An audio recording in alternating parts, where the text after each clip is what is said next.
time. He put the song of praise in this heart of mine. God is good all the time. Through the darkest night, His light will shine. God is good. God is good all the time. Amen. God is good all the time. கர்த்தர் நல்லவர், அவருடைய கிருபை என்றும் உள்ளது. தர்மையான நிகழ்ச்சியின் மூலமாக உங்களை நான் சந்திப்பதிலே மிகுந்த மகிழ்ச்சி அடைகிறேன். எல்லாரும் கரங்களை உயர்த்தி சொல்லுங்க, God is good all the time. இந்த பாடலை என் வாழ்க்கையில் நான் மறக்கவே முடியாது. ஏன் தெரியுமா? 2007 வருஷம் இயேசு கிறிஸ்துவை நான் ஏற்றுக்கொண்டேன். காலேஜில் நான் 3ஆவது வருஷம் படித்து கொண்டிருந்தேன். அப்போது எங்கள் காலேஜில் ஒரு ஃபங்க்ஷன் வந்தது, ஜூபிலி கொண்டாட்டம்னு சொல்லிட்டு ஜூபிலி இயர்னு வந்தது.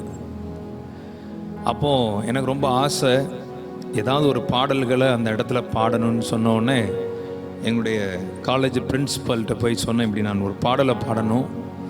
ஏன்னா எங்கள் காலேஜில் நான் கீபோர்ட்லாம் வாசிக்கிட்டு இருந்ததுனால அவர் சொன்னார், கண்டிப்பாக அலெக்ஸ், கண்டிப்பாக சோலோ சாங் ஒன்று பாடிடுங்க சொல்லிட்டார். நான் எல்லாம் ரெடியாக எனக்கு கிட்டத்தட்ட அந்த பாடலை பல நேரம் கேட்டு அந்த பாடலை நான் பாடினேன். என்ன நடந்தது, ஃபங்க்ஷன் எல்லாம் அப்போ அழகாக ஷர்ட்லாம் போட்டு டையெல்லாம் கட்டிட்டு நம்ம பாட போகிறோன்னு சொல்லிட்டு ஆசையோடு இருந்தேன். அன்றைக்கி காலையில் கிட்டத்தட்ட அது ஆகஸ்ட் 1 நினைக்கிறேன் நான். அதே போல் இன்றைக்கும் ஆகஸ்ட் 1. ஆமென். இன்னைக்கு கரெக்டாக ஆண்டவர் நம்மோடு பேசுகிறார், இடைப்படுகிறார். அப்போது அன்னைக்கு விடிய காலமே என்னுடைய வீட்டிற்கு ஒரு அம்மா வந்து ஜெபம் பண்ணி ஒரு தீர்க்க தரிசனமான வார்த்தையை அவர்கள் என்னோடு சொன்னார்கள்.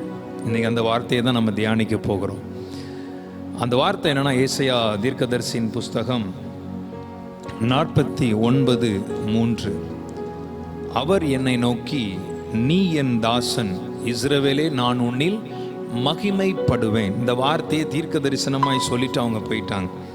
நான் காலேஜுக்கு போகிறேன், பாடல்களை பாட போகிறோம். இன்னைக்கு மிகுந்த எதிர்பார்ப்போட ஃபஸ்ட் டைம் ஹோல் காலேஜ் இருக்குது, நான் போய் மேடல் ஏறி பாடணும்.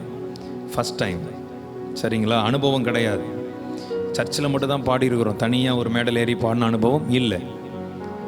அப்போது ஒரு ப்ரோக்ராம் நடந்துகிட்ருக்குது. திடீர்னு அந்த ப்ரோக்ராம் ஸ்டாப் ஆகணுன்னே, சரி இப்பொழுது நம்முடைய நான் பிஎஸ்சி ஜுவாலஜி படிச்சிருந்தேன். பிஎஸ்சி ஜுவாலஜி அலெக்ஸ் ஒரு பாடலை பாடுவார்னு சொல்லி அறிவிப்பு கொடுத்த உடனே நான் மேடலில் போய் ஏறி நிற்கிறேன். என்ன நடந்தது தெரியுமா? திடீர்னு ஒரு மேடம் என்னை இறக்கி விட்டுட்டாங்க மேடையிலிருந்து. யோசித்து பாருங்கள், ஹோல் காலேஜ் நம்மளை பார்த்து கொண்டிருக்கிறது. எப்படி இருக்கும் நம்முடைய மனநிலைமை? ஆனாலும் நான் அதை காட்டி கொள்ளாதபடி திருப்பி கீழே நின்றுட்டு என்னோடய கீபோர்டில் நின்று உட்காந்துட்டு இருந்தேன். அகைன் திருப்பி ஒரு ப்ரோக்ராம் கேன்சல் ஆகுது. அப்போ எங்கள் ஞாபகம் இருக்குது, எங்கள் தமிழ் சார் சொல்கிறாரு, இப்போ அலெக்ஸை பாட வச்சுருங்கன்னு சொன்னோடனே திருப்பி நான் மேலே ஏற்றப்படுகிறேன். நான் ஏறுறேன். எந்த ப்ரோக்ராம், ஒரு டான்ஸ் ப்ரோக்ராம் ஸ்ட்ரக்காகி நின்றுடுச்சு. அந்த பாட்டு சிடி நின்னதுனால நான் மேலே ஏறினோன்னே அது பாட ஆரம்பிச்சிருச்சு. என்ன நடந்தது? திருப்பி என்னை இறக்கி விட்டுட்டாங்க 2 முறை. நான் நினச்சேன், இதுக்கு பிறகு இந்த காலேஜ் இதுதான் கடைசி நாள், இந்த கல்லூரிக்கு நான் இனி வரமாட்டேன். எப்படி இருக்கும் யோசித்து பாருங்கள். நான் இறங்கினோன்னே எல்லாம் சில பசங்க இருப்பானுங்கள்ல, ஓனு கத்தி கூச்சல் போட்டு அப்படியே ரொம்ப ஒரு கேவலமான மாதிரி ஆயிடுச்சு. அப்போ ஆண்டவரை பார்த்து சொன்னேன், நீர் என்னை பார்த்து சொன்னீர், நான் உன்னில் மகிமைப்படுவேன்னு சொன்னீர். ஆனால் இப்போ மொத்த காலேஜ் முன்னே நான் அசிங்கப்பட்டதை போல் இருக்குது ஆண்டவரே.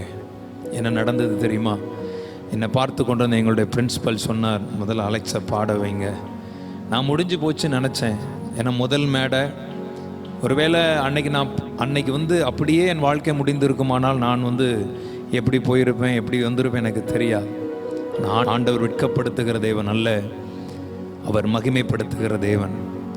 வார்த்தை, நான் உன்னில் மகிமைப்படுவேன் என்ற வார்த்தையை அந்த நாளில் எந்த மேடையிலிருந்து நான் இறக்கப்பட்டேனோ அதே மேடையில் அவர் மகிமைப்படுத்தினார், அவர் மகிமைப்பட்டார். கரங்களை உயர்த்தி ஒரு ஆமேன் சொல்லுவோமா? ஆமேன். இதுக்கு ஏன் இந்த காலை வேளையில் இந்த சத்தத்தின் மூலமாக நீங்கள் கேட்டுக்கொண்டிருக்கீங்க தெரியுமா? தேவரீர் அவர் சகலத்தையும் செய்ய வல்லவர். அவர் உன்னை குறித்து என்ன வாக்கு கொடுத்தாரோ அதை ஒரு மனிதனும் வீழ்த்த முடியாது. அவர் சொன்னார், நீ மகிமைப்படுவாய், உன் மூலமாக நான் மகிமைப்படுவேன். இஸ்ரவேலே நீ என் தாசன், நான் உன்னில் மகிமைப்படுவேன். இந்த வார்த்தை என் வாழ்க்கையில் அன்றை தினமே, ரொம்ப நாள் கழிச்சல்ல, அன்றை தினமே சாத்தான் நினைச்சான் இதை விட்டுறக்கூடாது, இவனை இந்த மேடலை ஏற விட்டா அதன் பிறகு இவன் இதை போல் அநேக மேடைகளில் ஏறி என்ன இயேசுவை உயர்த்திட்டு போயிடுவான், விட்டுறக்கூடாதுன்னு சொல்லி எத்தனையோ சூழ்ச்சிகள் நடந்தது. ஏற விடக்கூடாது, இவனை பாட விடக்கூடாது. ஆனால் அன்னைக்கு தான் எனக்கு திருப்பி நான் என்னை மேலே ஏற்றும் போது கூட ஒரு மாதிரி ஒரு கூச்சத்தோட வெக்கத்தோடு தான் நான் மேலே ஒரு சைடில் தான் மேடையில் நின்று மயக்க பிடிச்சி God is good இப்படி கம் பண்ணேன். ஆமென். உடனே யார் என்னை இறக்கி விட்டாங்களோ அந்த மேடம் அலைக் சென்டருக்கு வாங்க, சென்டருக்கு. ஹோல் காலேஜ் அமைதியாயிடுச்சு. எனக்கு பெருசாக எனக்கு பாட தெரியும் அப்படிலாம் கிடையாது. எனக்கு நல்லா பாடுவேனானே எனக்கு தெரியாது, ஏதோ பாடுவோம் அவ்வளோதான். ஆனால் என்ன நடந்தது தெரியுமா? அப்படியே கர்த்தரை மகிமைப்படுத்தி நான் பாட ஆரம்பித்தேன்.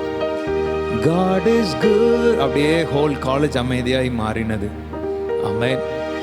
அப்புறம் தான் அந்த பாடலை நான் பாடினேன். இப்போவும் நீங்கள் எல்லாரும் சேர்ந்து என்னோடு சேர்ந்து பாட போறீங்க. தேவனுடைய நாமத்தை நாம் மகிமைப்படுத்துவோம். All the time He put a song of praise in this heart of mine. God is good. Yes, He is good.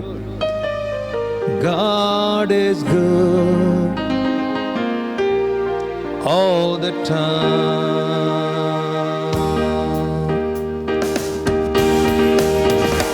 God is good all the time. He put a song of praise in this heart of mine. Kai thatti. God is good all the time. Through the darkest night His light will shine. God is good. God is good all the time. If you're walking through the valley and there are shadows all around, do not fear. He will guide you. He will keep you safe and sound. He has promised to never leave you, not forsake you. And His word is true. God is good all the time. He put a song of praise in this heart of mine. God is good. Come on. All the time. Through the darkest night His light will shine. God is good all the time, all the time. We were sinners and so unworthy, still for us He chose to die. Filled us with His Holy Spirit. Now we can stand and testify that His love is everlasting and His mercy they will never end. God is good all the time. He put a song of praise in this heart of mine. God is good all the time. Through the darkest night His light will shine. God is good. God is good all the time. He's so good. God is good. He's so good. He's so good all the time. Amen. கரங்களை தட்டி ஆண்டவரை மகிமைப்படுத்துவோமா? ஆமென். அவருடைய தேவனுடைய பிள்ளைகள் வாழ்க்கையிலையும் அநேக அனுபவங்கள், அநேக கடினமான பாதைகள் இருக்கத்தான் செய்யும். ஆமென். ஆனாலும் அழைத்த தேவன் உண்மையுள்ளவராக இருக்கிறபடினால் அவர் வாக்கு கொடுத்தார், நான் உன்னில் மகிமைப்படுவேன். ஆமென். என்ன நடந்தது? அதே கல்லூரியில் எந்த ப்ரோக்ராம் வந்தாலும் அந்த நிகழ்ச்சிக்கு பிறகு நிறைய பேர் என்னை கை தட்டினாங்க. எனக்கு ரொம்ப உற்சாகமாக இருந்தது. அதான் வாழ்க்கையில் ஒன்றே ஒன்று. அதனால் இன்றைக்கும் நான் செய்கிற விஷயம் என்ன தெரியுமா? எல்லாரையும் நான் என்கரேஜ் ரொம்ப பண்ண விரும்புவேன். என் கூட இருக்கிற ஊழியத்தில் இருக்கிற பிள்ளைகளாக இருக்கட்டும், நான் எங்கே போனாலும் சரி எல்லாரையும் என்கரேஜ் பண்ணுவேன். அவங்களுக்கு பாட தெரியுதோ அல்லது அவங்களுக்கு எதை ஒன்றும் தெரியலனாலும் நான் அவங்கள தட்டி கொடுப்பேன். ஏன் தெரியுமா? அந்த என்கரேஜ் தான் அவங்கள அடுத்த ஒரு பரிணாமத்திற்கு, அடுத்த ஒரு உயர்வுக்கு அவங்களுக்கு நேராக கொண்டு போகும். யாரையும் டிமோட்டிவேட் பண்ணவே கூடாது. ஆகவே தேவனுடைய பிள்ளைகள் அதை நல்லா நினச்சிக்கோங்க. நம்ம அநேகரை தட்டி விடணும், என்கரேஜ் பண்ணணும். அப்போ எல்லோரும் கை தட்டினாங்க. எனக்கு ரொம்ப சந்தோஷமாக இருந்தது. அடுத்த நாள் காலேஜ் போகும்போது ரொம்ப வித்தியாசமாக இருந்தது. ரொம்ப ஹாப்பியாக இருந்தேன். எல்லாருமே என்ன ரொம்ப சூப்பராக அழகாக, ரொம்ப அழகாக பாடின அலெக்ஸ்ன்னு சொல்லி ரொம்ப வாழ்த்துனாங்க. அப்போ தான் நினச்சேன், அழைத்த தேவன் உண்மையுள்ளவர். ஆமென். எங்கள் காலேஜில் எங்களுடைய மேடம்லாம் சொன்னாங்க, இவ்வளோ நாள் என்ன அமைதியாக இருந்தேன், இவ்வளோ நாள் இப்படி பாடுறத வச்சுட்டு. எனக்கு அவ்வளோ நல்லா இருந்துச்சான்னு கூட எனக்கு தெரியாது. ஹல்லேலூயா. கர்த்தருடைய பரிசுத்த நாமத்திற்கு மகிமை உண்டாகட்டும். அதுதான் என் வாழ்க்கையில் ஒரு பெரிய மேடையில் நான் முதலாவது பாடின பாட்டு காட் இஸ் குட். ஆமென். ஆகவே இந்த நாளிலும் இந்த வார்த்தையை வாசிப்போமா? ஏசாயா 49:3. அவர் என்னை நோக்கி, அதில் நான் என்ன வாசிப்பேன்னா, அவர் அலெக்ஸை நோக்கி, நீ என் தாசன். என்ன அருமையான வார்த்தை! நீ என் தாசன், நீ என் பிள்ளை. ஆமென். நீ என்னுடைய பிலவட், நீ என் தாசன்னு சொல்ற. நான் உன்னில் மகிமைப்படுவேன் என்றார். ஆமென். இன்னைக்கு எத்தனை பேர் நம்புறீங்க? வெட்கப்பட்டீங்களா? அவமானப்படுத்தப்பட்டுட்டீங்களா? உங்களை தள்ளி விட்டாங்களா? அற்பமாக எண்ணப்பட்டிருக்கிறீங்களா? உண்மையாகவே உங்களுக்கு முன்பதாக நின்று பேசிகிட்டு இருக்கேன்ல, நான்லாம் ரொம்ப தள்ளப்பட்டவன் தான், அற்பமாக எண்ணப்பட்டவன் தான். ஆமென். மனிதனுடைய பார்வையில் எவ்வளவு நம்மளெல்லாம் மனுஷன் நினச்சாங்க என்பதே தெரியாது. ஆனால் தேவன் என்னை எப்படி நினச்சா? என் தாசன்னு நினச்சார். ஆமென். உங்களுக்கு நான் கேட்குறேன், யார் உங்களை நினைக்கணும்? தேவன் நினைக்கணுமா, மனுஷன் நினைக்கணுமா? இன்னைக்கு ஆண்டவர் உங்களை நினைக்கிறார். யார் உன்னை எப்படி பேசுனா என்ன? ஆண்டவர் சொல்கிறார், நான் உன்னில் மகிமைப்படுவேன். உன் குடும்பத்தில் நீ வெட்கப்பட்ட இடத்துல உன் மூலமாய் மகிமைப்படுவார். நான் கிட்டத்தட்ட 2 முறை 3 முறை மேடையிலேருந்து இறக்கி விடப்பட்டேன்.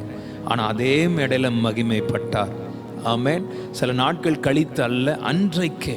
இன்னைக்கு நான் உனக்கு சொல்கிறேன், எந்த இடத்துல இறக்கப்பட்டீங்களோ அதே இடத்துல உன்னை கர்த்தர் மகிமைப்படுத்துவார். எந்த இடத்துல அவமானப்படுத்தப்பட்டியோ, எனக்கு தெரியும் இந்த வார்த்தை அநேகரோட பேசும். உண்மையில் நான் பேசும்போதே ஒரு சிலருக்கு கண்ணீர் கூட வரலாம். என்னடா, ஒருவேளை இவரே இப்படி கடந்து போயிருக்கிறான்னு சொல்லிட்டு. ஆமாம், உண்மையாகவே எனக்கு தான் தெரியும். இன்னும் எத்தனையோ அனுபவங்கள், கிட்டத்தட்ட 13 வருஷங்கள் கர்த்தருடைய ரட்சிப்பை பெற்றுக்கொண்டு ஊழியத்திற்குள்ளே வந்து இந்த 13 வருஷங்கள் அனுபவங்கள் பல. ஆனால் ஒன்றிலும் நான் குறைந்து போகவில்லை, ஒன்றிலும் நான் வெட்கப்பட்டு போகவில்லை. கர்த்தர் ஒரு நாளும் தாம் பிள்ளைகளை வெட்கப்பட விடவே மாட்டார். தேவனுடைய பிள்ளைகளை ஒன்றே ஒன்று நினைத்து கொள்ளுங்கள். கர்த்தரை நோக்கி உன் இருதயத்தை, உன் சிந்தனை, உன் கண்கள் எல்லாம் அவரை நோக்கி பார்க்கட்டும். அவர் கொடுத்த வார்த்தை, நான் உன்னில் மகிமைப்படுவேன். நீங்கள் நம்புறீங்களா? உன் மூலமாய் கர்த்தர் மகிமைப்படுவார். ஆமென். உன் பிள்ளைகள் மூலமாய், உன் குடும்பத்தின் மூலமாய், உன் ஊழியத்தின் மூலமாய். ஒருவேளை நீ நினைக்கலாம், எனக்கு பாட்டு மட்டும் தான் பாட தெரியும். கவலைப்படாது. ஆண்டவருக்கென்று பாடு, கர்த்தருக்கென்று பாடு. பிரேவ பிரசன்னத்தை உணர்ந்து பாடுங்க. தேவ மகிமையினால் நிறைந்து பாடு, மகிமைப்படுத்துவார். ஆமென். ஆமாம். உலகம் பார்க்கிறபடி அவர் நம்ம ஜட்ஜ் பண்ணுறவர் அல்ல, நம்மை நியாயம் தீர்க்கிறவர் அல்ல. அவருடைய நினைவுகள் வேற. இன்னைக்கு உன் மூலமாய் மகிமைப்படுவார். கரங்களை உயர்த்தி சொல்லுங்க, ஆண்டவரே, என் மூலமாக நீர் மகிமைப்பட போகிறதற்காக உமக்கு கோடா கோடி நன்றி ஆண்டவரே. ஆமென். ஆமாம். யார் உன்னை தள்ளனாலும் பரவாயில்லை, உன்னை சுற்றி இருந்தவங்களுக்கு உன் குவாலிட்டி தெரியலனாலும் பரவாயில்ல, உன் வேல்யூ சிலருக்கு தெரியாமல் இருக்கும். கவலைப்படாத. கர்த்தரை நோக்கி பார். ஒரு நாள் எல்லார் கண்களும் ஆச்சரியப்படுற அளவு தேவன் உன் தலையை எண்ணெயால் அபிஷேகம் பண்ணி உன் பாத்திரத்தை நிரம்பி வழிய செய்து உன் மூலமாய் அவர் மகிமைப்படுவார். ஆமென். எத்தனை பேர் சந்தோஷமா இருக்கு? ஆமென். என் மூலமாய் தேவன் மகிமைப்பட போகிறார். என் மூலமாய் கர்த்தர் மகிமைப்பட போகிறார். எவ்வளோ ஒரு ஆச்சரியம் பாருங்க. மண்ணான மனிதன். ஆமென். முதல் நிலாவுக்கு போனவர் நீல் ஆம்ஸ்ட்ராங். அவர் போயிட்டு அங்கே போய் கேட்டாங்களாம், எப்படி ஃபீல் பண்ணுறீங்க? அவர் பைபிளில் ஒரு வசனத்தை சொன்னாராம், மனுஷனை நினைக்கிறதுக்கும் மனுபுத்திரனை அவர் எண்ணுவதற்கும் அவன் எம்மாத்திரம். அந்த அளவு அவ்வளவு மகா பெரிய தேவன் என் மூலமாய் அவன் தள்ளப்பட்ட, ஒதுக்கப்பட்ட, அற்பமாய் எண்ணப்பட்ட என் மூலமாய் மகிமைப்பட விரும்புகிறார். இதுதான் தேவன். ஆமென். ஜீவனுள்ள தேவன். இன்னைக்கு அந்த தேவன் உங்கள் வாழ்க்கையில் உங்களை ஆசீர்வதித்து உன் மூலமாய் மகிமைப்படுவார். கவலைப்படாதீங்க. நீ நினைக்கலாம் இதுதான் என் முடிவோ, இல்லை, உன் முடிவு மகிமையாக இருக்கும். ஆமென். உன் கரத்தை ஆண்டவர்கிட்ட கொடுத்துரு, அவர் மகிமையாக மாற்றி தருவார். ஆமென். மனிதன் நினைக்கிறபடி அல்ல, நீ யோசிக்கிறபடி அல்ல, உன் குடும்பம் யோசிக்கிறபடி அல்ல. ஆமென். ஒருவேளை உன்னுடைய சூழ்நிலைகளை பார்த்து உன் குடும்பம் உன்னை ரொம்ப குறைச்சி மதிப்பிட்டு இருக்கலாம். உன்னை சுற்றி இருக்கிறவர்கள், உன் உறவினர்கள், உன் சொந்தக்காரர்கள் உன்னை ரொம்ப குறைச்சி கீழ்த்தரமாக உன்னை மதிப்பிட்டு இருக்கலாம். கவலைப்படாத. வசனத்தில் தேவனுடைய வார்த்தை என்ன சொல்கிறது தெரியுமா? ஆகாததென்று தள்ளின கல் மூளைக்கு தலைக்கல் ஆயிற்று. உன் மூலமாய் தள்ளப்பட்ட உன் மூலமாய் இயேசு மகிமைப்படுவார். ஆமென். கரங்களை உயர்த்தி கர்த்தரை மகிமைப்படுத்துவோமா? தேவன் நினைத்தா ஒரு கழுதையை கொண்டு என்னன்னாலும் செய்ய முடியும். ஆமென். உன்னை கழுதைன்னு நினச்சோட கவலைப்படாதீங்க. இந்த கழுதை மேலே கர்த்தர் ஏறுனா போதும். ஆமென். ஆமாம். ஆண்டவர்கிட்ட உடனே ஒன்று சொல்ல, ஆண்டவர் ஒருவேளை மனுஷன் பார்வைக்கு ரொம்ப கீழ்த்தரமாக தெரிஞ்ச, நீங்கள் என் மேலே, நீங்கள் என் கூட இருங்க ஆண்டவரே. ஒரு கழுதையாக இருந்தால் என் மேலே நீங்கள் ஏறுங்க ஆண்டவரே, உங்களை நான் தூக்கிட்டு போகிறேன். என்ன நடந்தது? அந்த கழுதைக்கு இருந்த கணத்தை பார்த்தீங்களா? இயேசு கிறிஸ்து ஏறும்போது அந்த கழுதையை வஸ்திரத்தை விரிச்சாங்க, மரக்கிளைகளை விரிச்சாங்க, எல்லாம் சத்தமோட்டு கூப்பிட்டாங்க, தாவீதின் குமாரனுக்கு ஓசனா என்று சொல்லி கூப்பிட்டார். தேவன் பெரிய காரியங்களை செய்தார். அதே போல தேவனுடைய பிள்ளையை உன் மூலமாய் கர்த்தர் மகிமைப்படுவார். ஆமென். இந்த கடைசி நாட்களில் தேவன் நம்ம மூலமாய் மகிமைப்பட காத்திருக்கிறார். எல்லா சூழ்நிலைகளிலும் கர்த்தர் மகிமைப்படுவார், உங்களை மகிமைப்படுத்துவார். ஜெபிப்போமா? அன்பின் ஆண்டவரே, அடிமையுடைய வாழ்க்கையில் நான் கடந்து போன பாதைகளை குறித்து சில காரியங்கள் நான் பகிர்ந்து கொண்டேன். ஆண்டவரே, எத்தனை முறை மேலிருந்து இறக்கி விடப்பட்டேன், ஆனால் நீரோ என்னை ஏற்றினீர் ஆண்டவரே. எந்த மனிதனோ என்னை ஏற்றல் ஆண்டவரே, மேடைகளில் எவனும் என்னை கொண்டு நிறுத்தலாப்பா. என்னை உயர்த்தினது, என்னை நிறுத்தினது நீர்தான், என்னை மகிமைப்படுத்தினது நீர்தான். எல்லா கணம் மகிமை உமக்கே செலுத்துகிறேன். இந்த நிகழ்ச்சியை பார்க்கிற பிள்ளைகள் வாழ்க்கையில் கூட ஒருவேளை அவர்கள் கலங்கி கொண்டிருக்கலாம் ஆண்டவரே, புலம்பி கொண்டிருக்கலாம். ஆனால் எனக்கு ஒன்று தெரியும், என்னை மகிமைப்படுத்தின தேவன், என் மூலமாக நீர் மகிமைப்படுத்தினர். அதே தேவன் உங்கள் பிள்ளைகள் வாழ்க்கையில் மகிமைப்பட்டு உங்கள் பிள்ளைகளை ஆசீர்வதிப்பீர். அதற்காக ஸ்தோத்திரம். ஆசீர்வதியும், பெரிய காரியங்களை செய்யும். இயேசுவின் பலமில் நாமத்தினால் ஜெபிக்கிறேன் நல்ல பிதாவே. ஆமேன், ஆமேன், ஆமேன்.